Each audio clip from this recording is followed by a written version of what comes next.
Hi, I'm Chelly Wood and this is my tiny sewing room where I make doll clothes sewing videos.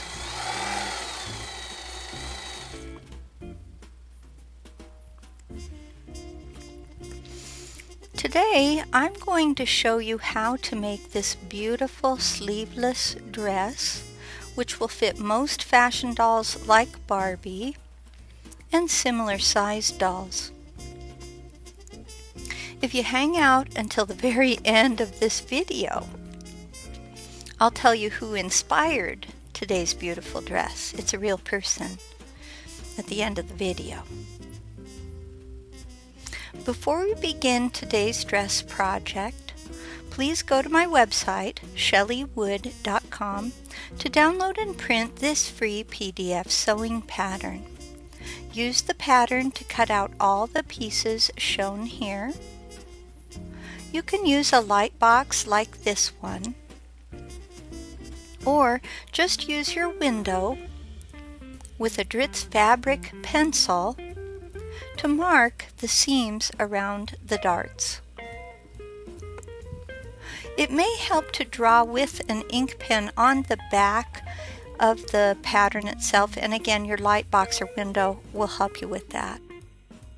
Mark the inside of the outer fabric bodice and the bodice lining with these seam lines. Fold each dart in half like this and sew along the seam line you've drawn. For both darts on the outer fabric's bodice front and both darts on the lining bodice front. Lay one bodice front on top of another, keeping right sides together.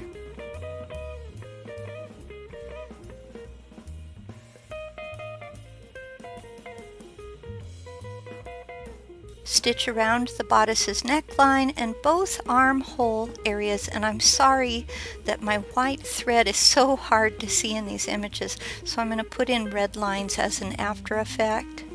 They should tell you where to stitch, okay? Clip around the neck and armhole areas, which is what I'm doing here. You want to go, of course, slowly so you don't clip all the way through your seam.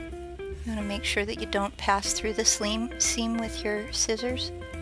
Invert the bodice. Now I like to use a chopstick to help me invert my tiny doll clothes garment pieces. And if you need a pair of chopsticks or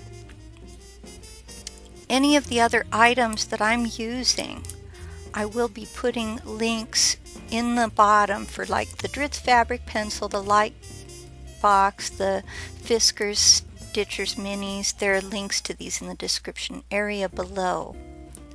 Now notice how I use my chopstick to kind of twist, and that helps invert it. Now that you've inverted the garment, take a moment to press your seams. Now lay one of the bodice backs on top of another, keeping right sides together. Stitch around the neckline, down the back closure, and along the armhole area. And again, I'm sorry my white thread is so hard to see. I try to do it in red thread sometimes so you can see it. Clip your seams and your corners, and that's what I'm doing here. Remember, you want to make sure you don't pass all the way through the thread. Invert the back piece, and that's what I'm doing here. And again, I give it a little twist to poke out that shoulder area. Press all seams. Now your back piece should look like this. Follow the same directions for the other back. Now you have two back pieces for your dress bodice and one bodice front piece. We haven't worked with the skirt yet, but it's coming, so just be patient. Lay one bodice back on top of the bodice front, keeping right sides or outer fabrics together. Stitch across the shoulder. Here's a close-up of my stitches. Lay the other back on top of the front and stitch across this shoulder as well. Open the bodice up like this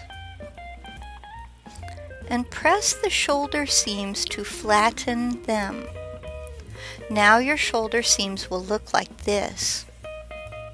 Now it's optional, but you can stitch across these. I used a sewing machine for mine, and that will create some top stitching.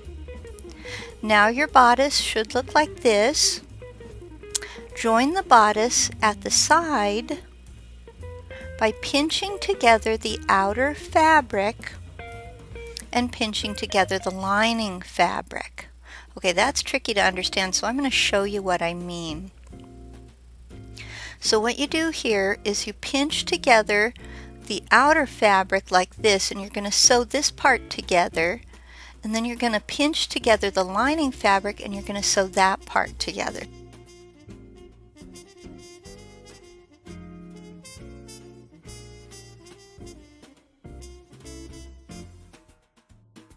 So you pinch together the outer fabric, sew from here to the underarm, and then from the underarm down to here.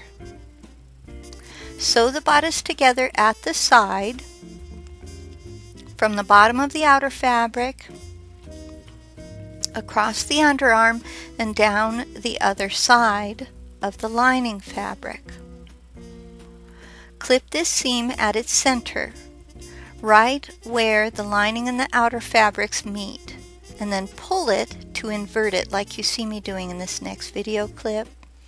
Okay, so I have made that stitch, and it's going to look kind of funky, alright, but when you pull it, it won't. Alright, so it definitely looks weird when you're at this stage, but you want to clip it right there. So I've got my little snips, and I usually clip on both sides of the seam I just worked with, okay? And then you just pull it together, and now you have a whole lining that is its own piece. Do you see how I can stick my thumb in there? And there's a gap between the lining and the outer fabric. And now we're going to do the same thing with the other side. So we're going to pinch together the outer fabrics again of the bodice and pinch together the linings at that side seam area, and then we're going to sew that. So follow the same directions for the other side. Okay, so I have just sewn that seam, and again you're going to want to clip it right in the middle of the seam you just sewed. I do either side of the seam joint where two seams join together. Very gently, very slowly, making sure I don't cross those seams. Then you just give it a tug. And this is what makes it so cool, is I can stick my finger in between the bodice lining and the outer fabric of the bodice. And this makes for a very beautiful finished product. So just want you to see that I can move my finger around in there. Okay, we're going to set the bodice aside for a minute, and we'll be working with the skirt for a little while. Make note of what's top and what's bottom on your pattern. Use the skirt's pattern's hem guide to determine where to fold your skirt so you can hem it. Fold the bottom of the skirt once and then a second time to create a double fold hem, and we're going to whip stitch, or you could use your sewing machine to finish off that hem. Now gather the top of the skirt, but do not tie off your gather thread, and furthermore there's something else you need to pay attention to. Leave a 1.5 centimeter area on each side of your gathers that do not have any gathered areas. Okay, so pin the skirt outer fabric to the bottom of the bodice, and then adjust your gathers to fit, but leave that 1.5 5 centimeter edge free of pins, okay? And it should stick out just a little bit on both sides of the bodice. Open up the bodice's bottom area and stitch the gathered skirt to the bodice, removing the straight pins as you go. I'm using a back stitch here. Make sure you don't sew the bodice lining to it. When you've finished attaching the bodice to the skirt, and yes, you can find a link to my backstitch tutorial in the area below the video. That extra 1.5 centimeter area on each side of the skirt should not be attached to the bodice at all. That means your dress looks like this so far. So it has little wings on each side. Okay, here's how it looks from the right side. Looking at the wrong side, fold one of these side wings in once and then a second time. Whip stitch to form a back closure. Follow these directions for both of the wings. My wings were about 4 to 5 centimeters long. Now fold the raw fabric at the base of the bodice so the raw edge of that lining goes in between the skirt and the bodice, and pin it in place there. Whip stitch to seal the bodice lining, attaching it fully to the skirt and removing the straight pins as you go. Here's a look at your dress from the wrong side. Fold the whole thing in half with the right sides together and stitch from the bottom of the back closure area down to the bottom of the hem. Here's a closer look at those stitches. Turn your dress right side out. Sew a row of snaps or poppers down the back. And now you're ready to try the dress on a doll. For more free printable PDF sewing patterns, for making dresses and doll clothes to fit dolls of many shapes and sizes, please remember to visit my website, chellywood.com. Now, who inspired this beautiful dress? A lady named Daniela, who I met at the IANS conference in Chicago. She and I worked together in the bookstore. I'd like to offer a special thanks to all the people I met at the 2025 IANS conference in Chicago, including Daniela, who was the first person to hear my near-death experience story at the conference, and she was so excited to listen to me tell it. Thank you for encouraging me to publish my memoir so the world could hear about my adventures in heaven. Maybe that sounds kind of crazy to you, but a near-death experiencer is someone who has actually died and come back to life.